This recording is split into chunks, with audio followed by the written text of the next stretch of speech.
हाँ जी फ्रेंड्स, चलिए तो अब हम अपने लास्ट टेस्ट की ओर चलते हैं। हमने अब तक दो टेस्ट पढ़े थे पिछली वीडियोस में इंडेक्स नंबर्स में, टाइम रिवर्सल टेस्ट और फैक्टर रिवर्सल टेस्ट।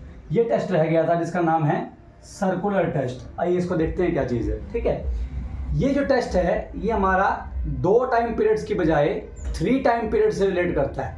अब तक हमने जो भी टेस्ट पढ़े थे, चाहे वो टाइम रिवर्सल था या वो फैक्टर रिवर्सल था, वो 2 टाइम पीरियड्स का था, जिसमें एक ईयर को हम करंट ईयर मानते थे, दूसरे ईयर को हम बेस ईयर मानते थे। लेकिन यहाँ पर ना 3 ईयर्स दे रखे हैं।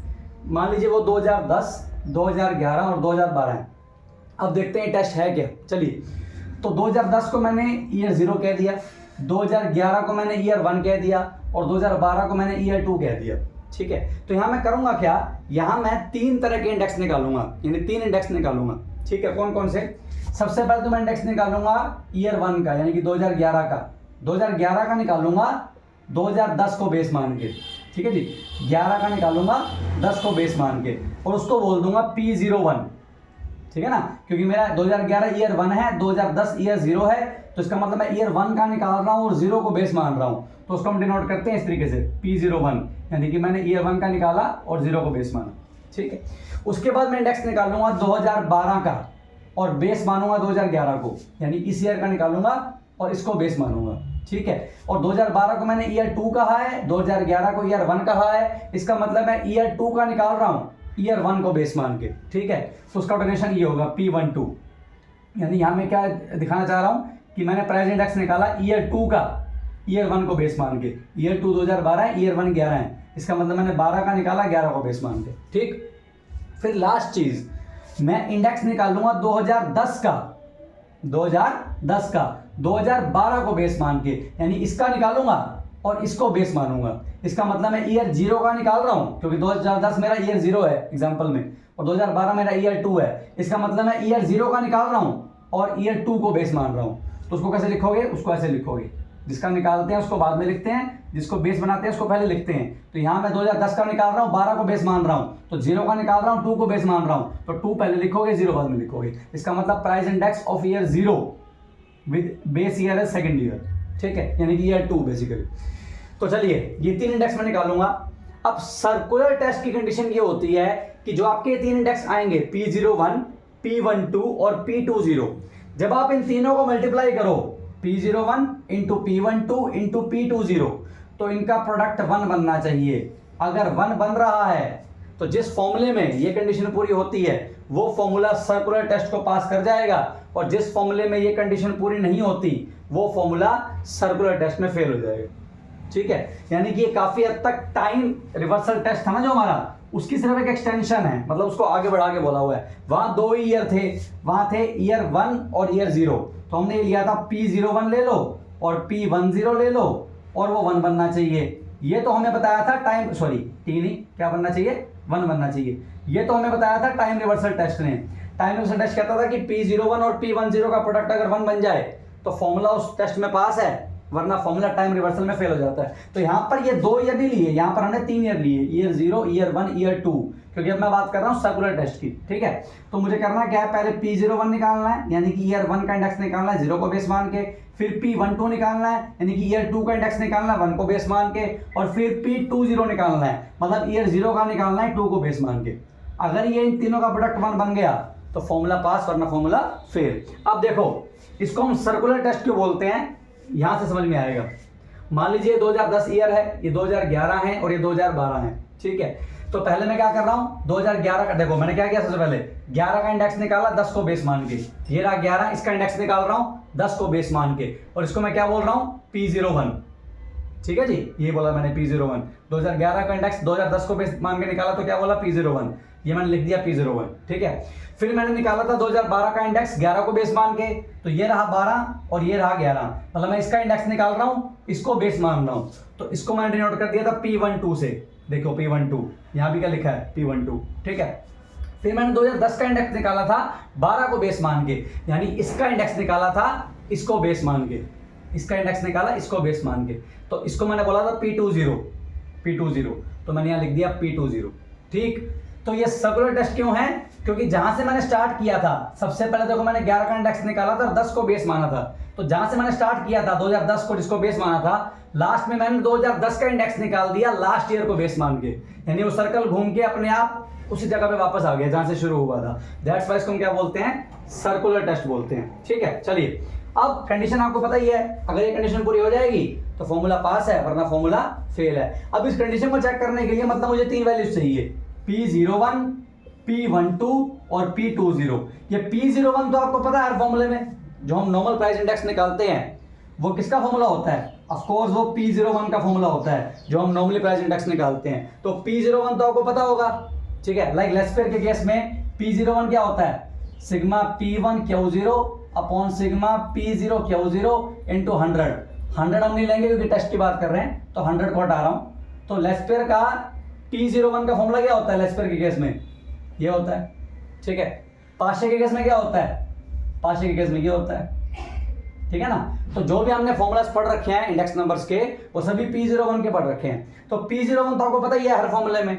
अब सवाल है P01 के बाद P12 कैसे निकालोगे, ठीक है। P12 का सिंपल सा तरीका है, देखो इन दोनों के सिंबल में फर्क क्या है, P01 और P12 के सिंबल में क्या फर्क है, जहां 0 था वहां 1 आ गया और जहां 1 था वहां क्या आ गया, 2 आ गया। तो फॉर्मूले में भी जहां जहां 0 होगा वहां 1 कर देना और जहां जहां 1 होगा वहां 2 कर देना। तो P01 से आप P12 निकाल पाओगे, ठीक है। सिमिलरली अगर आपको P20 निकालना है तो इन दोनों को कंपेयर करो, P01 को और P20 को। तो फर्क क्या है, 0 की जगह 2 आ गया और 1 की जगह 0 आ गया। तो P01 के फॉर्मूले में जहां जहां 0 है वहां 2 रख दूंगा, जहां जहां 1 है वहां 0 रख दूंगा। तो इससे मैं P20 भी बना सकता हूं। तो तीनों जब बन जाएंगे किसी भी फॉर्मूले में तो तीनों को मल्टीप्लाई करके चेक कर लेंगे 1 बन रहा है या नहीं बन रहा, और अगर बन गया तो फॉर्मूला पास वरना फॉर्मूला फेल, ठीक है। ये सारा बेसिक कंसेप्ट था हमारा। अब हम इसको एक बार चेक करके देखते हैं कि कौन सा फॉर्मूला इस पे पास होता है, कौन सा फॉर्मूला फेल होता है। ये बहुत लंबा टेस्ट है तो मैं आपको सारे फॉर्मूला चेक नहीं कराऊंगा, मैं सिर्फ आपको एक फिशर का चेक करवा देता हूं ताकि आपको पता लग जाए कि चेक कैसे किया जाता है। उसके बाद बाकी फॉर्मूलाज के लिए आप खुद चेक करके देख सकते हो, ठीक है। मैं फिशर का चेक करवा रहा हूँ, तो फिशर का लेके चलते हैं, ये रब कर रहा हूँ, ठीक है। आइए चलिए, अब आपको फिशर का जो बेसिक फॉर्मूला है P01 का वो आप सभी जानते हो, ठीक है ना। फिशर का जो हमारा बेसिक फॉर्मूला है P01 का वो सभी को पता है। उसी फॉर्मूले से मैं P12 भी निकाल लूंगा और P20 भी निकाल लूंगा। जब वो तीनों निकल जाएंगे फिर उनको मल्टीप्लाई करके चेक कर लूंगा कि 1 उनका प्रोडक्ट 1 बनता है या नहीं बनता, ठीक है जी। ये P12, हाँ चलिए। तो फिशर का ही चेक कर रहा हूं मैं, किसका चेक कर रहा हूं, फिशर के लिए चेक कर रहा हूं, बाकी आपको ट्राई करना। चलिए, फिशर के फॉर्मूले में जो P01 का फॉर्मूला है वो क्या है, आपके सामने लिख रहा हूं, sigma P1 Q0 upon sigma P0 Q0 into sigma P1 Q1 upon sigma P0 Q1। ये हमारा फिशर का फॉर्मूला है P01 का। लेकिन मुझे P01 के अलावा P12 भी तो चाहिए, तो P12 का फॉर्मूला भी लिख देता हूं। P12 का फॉर्मूला बनेगा, देखो P01 और P12 क्या फर्क है, 0 की जगह 1 आ गया, 1 की जगह 2 आ गया। तो इसी फॉर्मूले में 0 की जगह, इस फॉर्मूले में 0 की जगह 1 रख दो, 1 की जगह 2 रख दो, तो P01 से P12 बन जाएगा। आइए रखते हैं, सिग्मा 1 की जगह क्या रखना है 2, 0 की जगह 1, तो रखते जाओ। P1 का क्या बन जाएगा P2, Q0 का क्या बन जाएगा Q1 क्योंकि 0 की जगह 1। सिमिलरली P0 का P1, Q0 का Q1। तो जहां जहां 1 था वहां मैंने 2 रख दिया, जहां 0 था वहां मैंने 1 रख दिया, ठीक है। Multiplied by this, sorry multiply करना है इसी के साथ। यहाँ पर 1 की जगह क्या रखोगे 2 रख, 1 की जगह 2 रखना है, रखते हैं। तो ये बन जाएगा, सॉरी यार क्या हो रहा है, summation P2 Q2 upon summation 0 की जगह 1, 1 की जगह 2, ये बन जाएगा, ठीक है। लास्ट बनाना है मुझे, देखो P01 मेरे पास आ गया, P12 मेरे पास आ गया और P20 मुझे बनाना है, तो P20 बना लेता हूं। P20 क्या बनेगा, इसमें और इसमें डिफरेंस देखो, पहले में और इसमें क्या डिफरेंस है, 0 की जगह 2 और 1 की जगह 0। तो इसी फॉर्मूले में जहां जहां 0 है वहां 2 रख दो, जहां जहां 1 है वहां 0 रख दो इस फॉर्मूले के अंदर। तो मैं क्या बना लूंगा P20। आइए रखते हैं, 1 की जगह क्या रखना है 0, 0 की जगह 2। चलिए, तो ये P1 बन जाएगा P0, Q0 बन जाएगा Q2, सिग्मा P0 बन जाएगा P2 और Q0 बन जाएगा Q2, ठीक है। मल्टीप्लाइड बाय 1 की जगह रखना है 0, ठीक है ना। तो ये बन जाएगा सिग्मा P0 Q0, और नीचे सिग्मा, 0 की जगह रखना है 2 तो P0 बन जाएगा P2 और 1 की जगह 0 तो Q1 बन जाएगा Q0। ठीक है, तो ये फिशर के तीनों आ गए, P01 भी आ गया, P12 भी आ गया, P20 भी आ गया। ठीक है, अब इन तीनों को मल्टीप्लाई करके देख लो, अगर 1 बन जाए यानी कि ये करके देख लो, P01 इंटू में P12 इंटू में P20 जो हमारी कंडीशन थी, अगर ये पूरी हो जाए तो फिशर का फॉर्मूला इसमें पास हो गया, वरना फिशर का फॉर्मूला इसमें फेल हो गया। तो सिंपली अगर हम इनको मल्टीप्लाई करके देखेंगे, आप करके देखना, मेरे सामने तीनों वैल्यूज लिखी हुई है तो मैं दोबारा नहीं लिखूंगा, हमको सिर्फ इनको मल्टीप्लाई करना है आपस में। तो देखो जो ऊपर वाली वैल्यूज है नीचे वाले से कुछ कटता है क्या? नहीं कटेगा, कुछ भी नहीं कट रहा। देखो P1 Q0 नीचे कहीं भी नहीं है, P1 Q0 कहीं भी नहीं है, P1 Q1 नीचे कहीं, हाँ ये है, ये कट सकता है, मतलब कुछ वैल्यूज कट जाएंगी, ऐसा नहीं कुछ भी नहीं कटेगा। जैसे अब ये जब मल्टीप्लाई हम इसको इकट्ठा रखेंगे तो ये इससे कट जाएगा क्योंकि ये ऊपर है ये नीचे है। ठीक है, सिमिलरली और कुछ कटता है क्या?